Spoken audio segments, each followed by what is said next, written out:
I'm half asleep, you guys. I'm half asleep. All right, good morning. Yesterday was a long day. She's okay. She did great. She did fantastic at the procedure. I mean, she was in and out of there, and from the time we got there until the time we left, it was less than 45 minutes total. Like it took them 21 minutes from the time they started the procedures to the time she was getting in the car. Like it went well, and she was fine until about 4:30, but clearly certain meds do not help this poor young girl. So she was in a lot of pain yesterday afternoon and evening and a lot of tears, and it's just a lot. She seems to have slept well. She's been in bed since I think it was 11:15 when we finally finished a round of meds and put her to bed, and she slept next to me so that I could keep an eye on her, which meant I didn't sleep at all because I kept waking up to make sure she wasn't sleeping on her face. And she wasn't. She never really moved. She was on her back all night long, but she was in a lot of pain. So when she went to bed, she was in a lot of pain.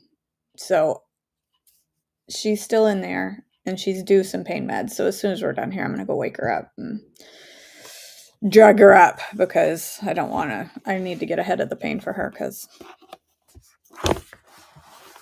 listen, there's a reason I didn't become a nurse.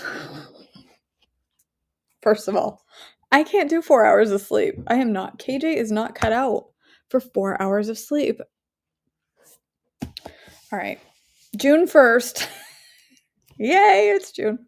I'm actually really glad it's June because it means it's almost July, which means it's almost time to meet a whole bunch of you ladies, and I can't wait. All right, June 1st. Proverbs 17:1 through 19:29.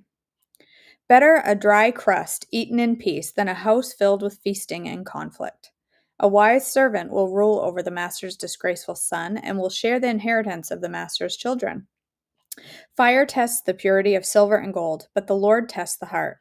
Wrongdoers eagerly listen to gossip. Liars pay close attention to slander. Those who mock the poor insult their maker. Those who rejoice at the misfortune of others will be punished. Grandchildren are the crowning glory of the aged. Parents are the pride of their children. Eloquent words are not fitting for a fool. Even less are lies fitting for a ruler. A bribe is a lucky charm. Whoever gives one will prosper. What?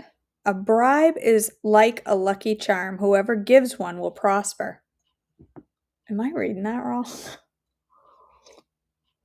I feel like bribing is a bad thing.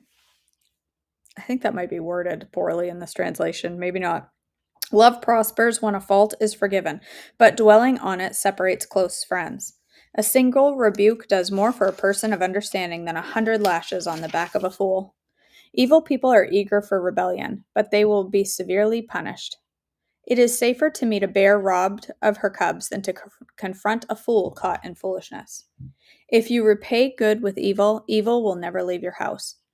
Starting a quarrel is like opening a floodgate, so stop before a dispute breaks out. Acquitting the guilty and condemning the innocent, both are detestable to the Lord. It is senseless to pay to educate a fool, since he has no heart for learning. A friend is always loyal, and a brother is born to help in time of need. It's poor judgment to guarantee another person's debt or to put up security for a friend. Anyone who loves to quarrel loves sin. Anyone who trusts in high walls invites disaster. A crooked heart will not prosper. The lying tongue tumbles into trouble. It is painful to be a parent of a fool. There is no joy for the father of a rebel. A cheerful heart is good medicine, but a broken spirit saps the person's strength. The wicked take secret bribes to pervert the course of justice. Sensible people keep their eyes glued on wisdom, but a fool's eyes wander to the ends of the earth. Foolish children bring grief to their father and bitterness to the ones who gave them birth. It is wrong to punish the godly for being good, or to flog leaders for being honest. A truly wise person uses few words. A person with understanding is even-tempered. Even fools are thought wise when they keep silent. With their mouths shut, they seem intelligent. Unfriendly people care only about themselves, but they lash out at common sense. Fools have no interest in understanding, they only want to air their own opinions. Doing wrong leads to disgrace, and scandalous behavior brings contempt. Wise words are like deep waters. Wisdom flows from the wise like a bubbling brook. It is not right to acquit the guilty or deny justice to the innocent. Fools' words get them into constant quarrels. They are asking for a beating. The mouths of fools are their ruin. They trap themselves with their lips. Rumors are dainty morsels that sink deep into one's heart. A lazy person is as bad as someone who destroys things. The name of the Lord is a strong fortress. The godly run to him and are safe. The rich think of their wealth as a strong defense. They imagine it to be a high wall of safety. Haughtiness goes before destruction. Humility precedes honor. Spouting off before listening to the facts is both shameful and foolish. The human spirit can endure a sick body, but who can bear a crushed spirit? Intelligent people are always ready to learn. Their ears are open for knowledge. Giving a gift can open doors. It gives access to important people. The first to speak in court sounds right until the cross-examination begins. Flipping a coin can end arguments. It settles disputes between powerful opponents. An offended friend is harder to win back than a fortified city. Arguments separate friends like a gate locked with bars. Wise words satisfy like a good meal. The right words bring satisfaction. The tongue can bring death or life. Those who love to talk will reap the consequences. The man who finds a wife finds a treasure, and he receives favor from the Lord. The poor plead for mercy. The rich answer with insults. There are friends who destroy each other, but real friends stick closer than a brother. Better to be poor and honest than to be dishonest and a fool. Enthusiasm without knowledge is no good. Haste makes mistakes. People ruin their lives by their own foolishness, and then are angry with the Lord. Wealth makes many friends. Poverty drives them all away. A false witness will not go unpunished, nor will a liar escape. Many seek favors from a ruler. Everyone is a friend of a person who gives gifts. The relatives of the poor despise them. How much more will their friends avoid them? Though the poor plead with them, their friends are gone. To acquire wisdom is to love yourself. People who cherish understanding will prosper. A false witness will not go unpunished, and a liar will be destroyed. It isn't right for a fool to live in luxury or for a slave to rule over princes. Sensible people control their temper. They earn respect by overlooking wrongs. The king's anger is like a lion's roar, but his favor is like dew on the grass. A foolish child is a calamity to a father. A quarrelsome wife is as annoying as constant dripping.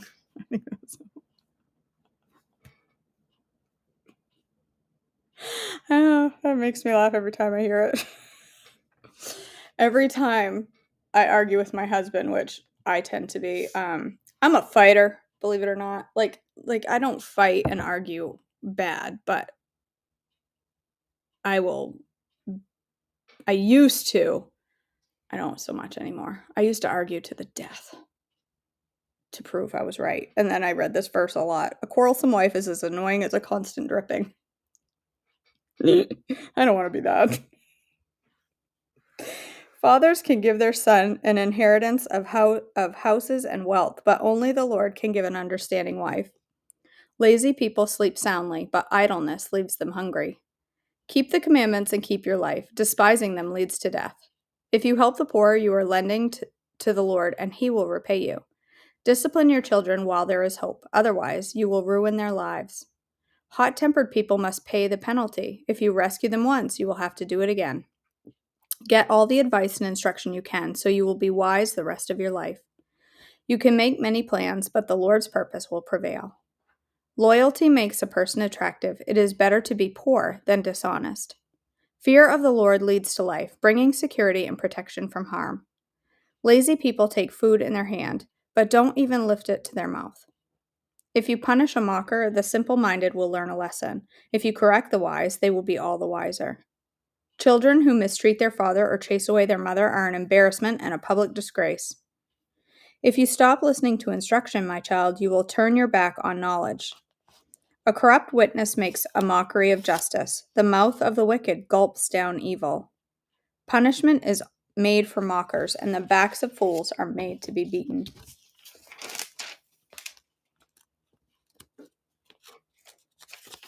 I gotta go back and look.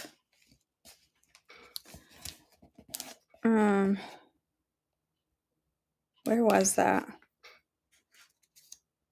I gotta find it now. That verse about. Where was that? Does anybody know?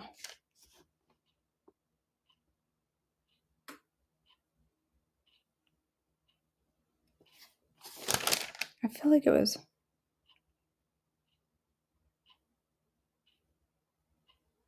Yeah, it says bribe. I think you're right. It is supposed to be bride. Yeah, I think you're right. Oh, it is a bad translation. It means a bribe brings temporary peace. Interesting. I know. Every now and then you get a translation that you read and go, huh? But that's man. We mess things up. All right. Let's do our daily devotional in Unshakable. I think I changed I don't know. It's day 150 something. All right. June 1st. Favor is for purpose. Luke 1:30-31 says, "The angel said to her, 'Do not be afraid, Mary. You have found favor with God. You will conceive and give birth to a son, and you are to call him Jesus.'" I love that. You have found favor with God. When God chose young and betrothed Mary to carry, birth, and raise Jesus Christ, the Son of God, it was the greatest honor for any woman in history. But it was hardly an easy assignment. It was, however, incredibly filled with purpose that required his divine favor. The future didn't look easy for Mary. She would have to tell her fiancé, family, and friends about conversations with Gabriel, and she, unlike us, did not know how the story would end. I'm sure that, after the angel left, Mary anxiously wondered if Joseph would leave her, if her family would ostracize her, or if her friends would ridicule her. How could anyone believe her story? It could have cost her everything she knew, yet she still said yes to the will and purpose of God.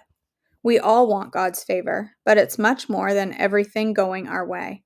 To live in the true favor of God, we must be willing to accept his divine assignments and all of their ramifications. We must embrace the responsibility, cost, and commitment favor requires. We must be willing to fulfill the purpose of the favor. Lord, I choose your purposes, and I thank you for the favor to complete your purposes. All right. Let me get out my prayer request thingy-majigger. My computer go to sleep. Where's my pen? Who stole my pen? Somebody stole my good pen. Now I have to use my crappy pen. And by stole, I probably mean I put it somewhere. What ifs? All right. Let me go back and read the chat. I can't even talk. I need to get in the word this morning. Hubs woke up growling and we had a little spat. Not a great way to start the day. Those days are hard when they start out that way. Elizabeth. I hate nothing more than a disagreement first thing in the morning. As Proverbs says, slap some pancakes at him. I'm pretty sure it's in there somewhere. Hit him with a pancake. Get the upper hand right out of the gate. Do not take marriage advice from KJ. She's not good at it.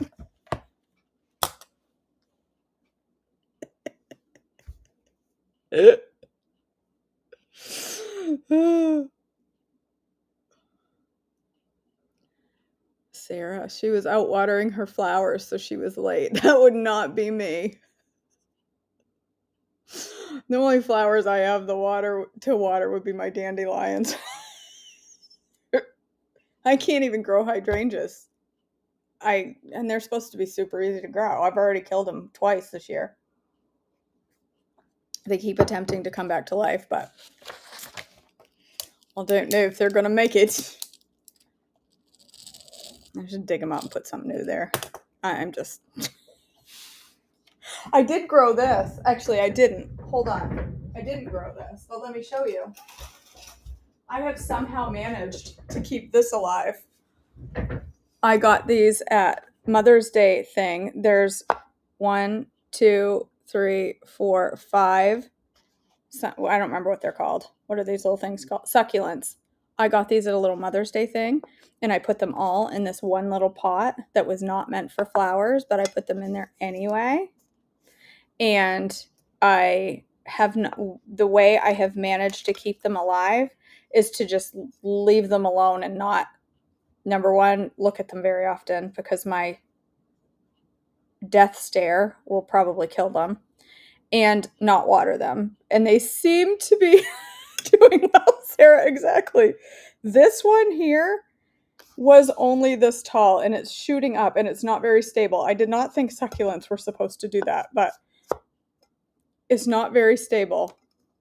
I'm just going to continue to ignore it over here, and it will be just fine until it's not. And when it dies, then we'll move on and buy something else that I can kill. If you kill succulents, you really should never care for plants.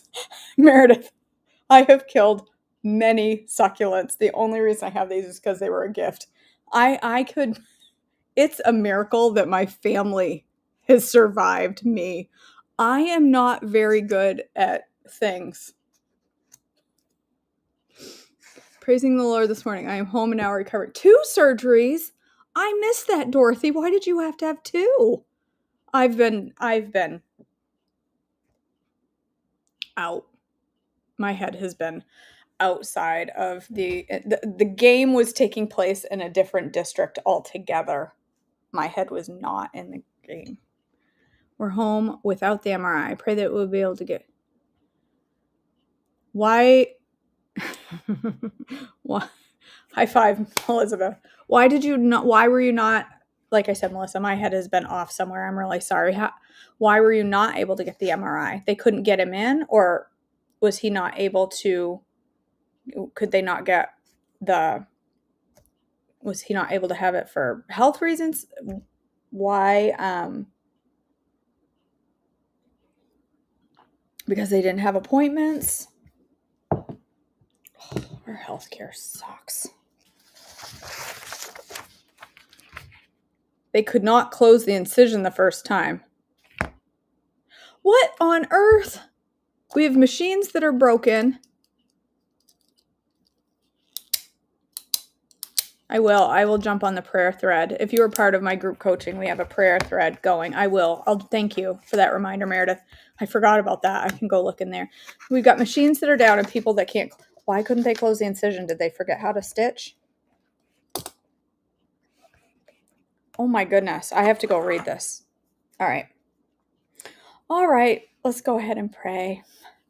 Father in heaven, I thank you so much for today. Thank you for the blessing of another day. Thank you for 92-degree weather in Maine. Thank you that it's going to be a beautiful day here to spend in your sunshine and maybe enjoy a little outdoors time and some vitamin D.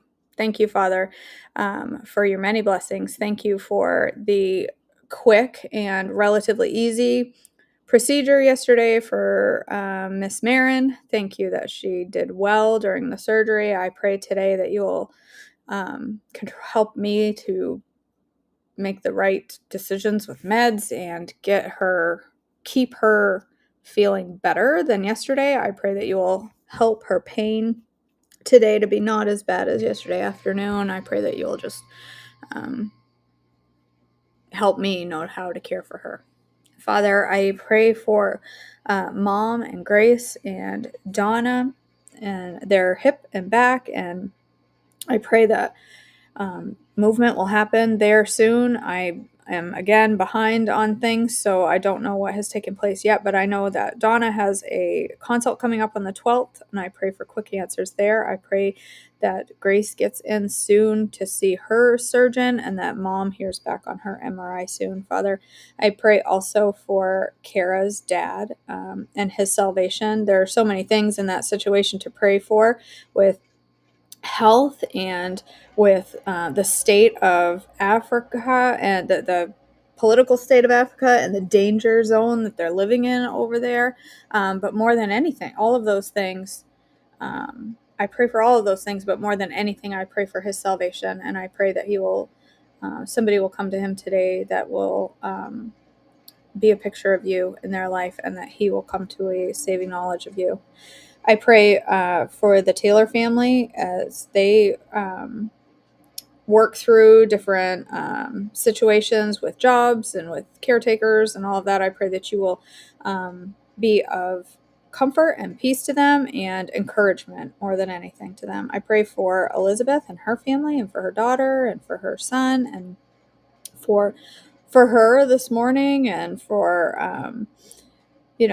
a peaceful home more than anything. I pray for answers for her daughter, comfort for her son and her, and peace for her and her husband today as we are just starting out this day. I pray that you will bring understanding hearts to both of them and change the direction of their day. Father, I pray for the ladies who are looking for support and prayer from other women. I want to cover these women in prayer for their health journey so that they can find success and they can find momentum and peace in their health journey. So I pray specifically today for Amber, Melanie, Joy, and Davinia, that you will give them the community support and the love that they need to succeed in their health goals. Father, I pray for Melissa and Brad. Brad was not able to get his MRI. I pray, Father, that will get scheduled soon so that they can get to the bottom of what is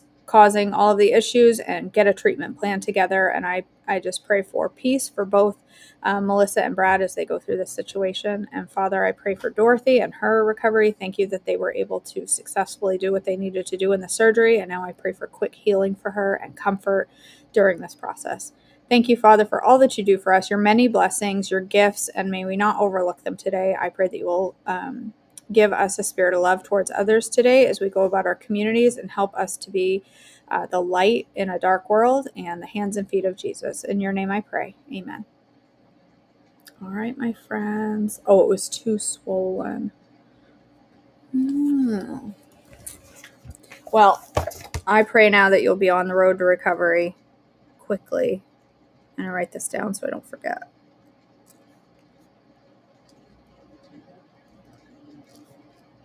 I can't even write. I'm so tired. It says cervical recovery. I'll know what that means tomorrow when I look at that.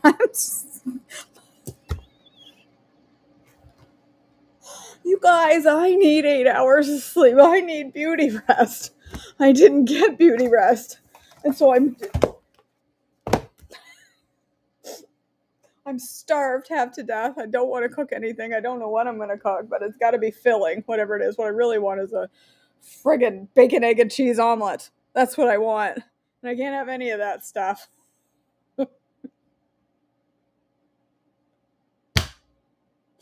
Oh, this is good. Yes, happy June 1st. Yay! Today's going to be better. I mean, tomorrow's going to be better than today. I can already feel it in my bones. But today's going to be good. I just need to get my head in the game. Yes, so she went to bed with a ice pack on her face, and I woke up this morning with a wet ice pack on my chest. So at some point in the middle of the night, she put it on top of me, and I woke up to this wet, melted Ziploc bag of melted ice, aka water. Sleep is essential. I will be taking a nap this afternoon. I really wanted to go work out today, but I can't leave my girl alone. So this is who I've become. This is who I've become. I am that girl who gets irritated when she can't go to the gym. I suppose I could do a work-ins or something, but I want to go to the gym, and I can't today because if I leave, things will fall apart. All right. Happy Thursday, you guys. I love you so much. I hope you have a wonderful day, and I will see you all, well, for breakfast. I'll make something for breakfast. Don't ask me what. I have no idea. I need to go give my kids some meds, and then I will be live to make something. All right. Have a great day. Love you guys.